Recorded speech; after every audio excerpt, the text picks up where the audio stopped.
One of the things I talk about often with regards to marketing and brand building is how tech has changed everything, right?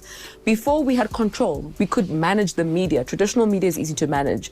The gatekeepers are there, the people in charge. So many things have to happen for a piece of content to come out on radio or on TV. Online, it's just a phone, click of the button, and Bob's your uncle, right? So what that has done is it's also created this false perception of transparency, but also from a fan perspective, access to my favorite person's life. And people demand it, right?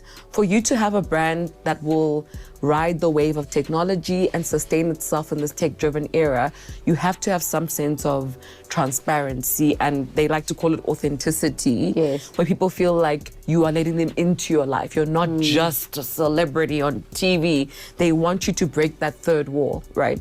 And a lot of people struggle with that.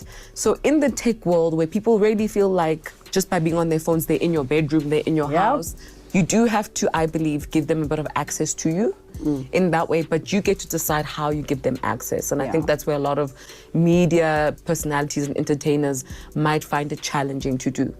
You need to decide, what kind of transparency do I want to have? How authentic do I want to be?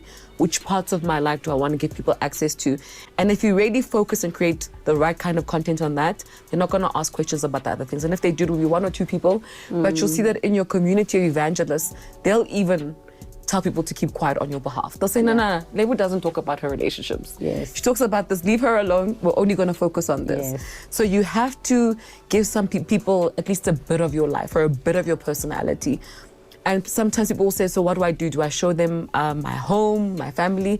I'm like, no, it's just unmanicured parts of yourself. So for me, I will do an IG live with a dugu in my bed, right? Which is completely unlike my pictures and all the other things that I do.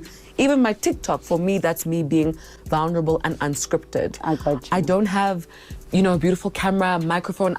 It has to look homemade. That's my TikTok strategy, homemade. So you feel like, oh, I can relate to her. She's just sitting on her couch in her house. That time I've got offices wherever, I do this and that, but that's not what I'm trying to do online. So I'm saying, I'm breaking the third wall. You get to see me as a person. We'll still do marketing, but I'm your girl.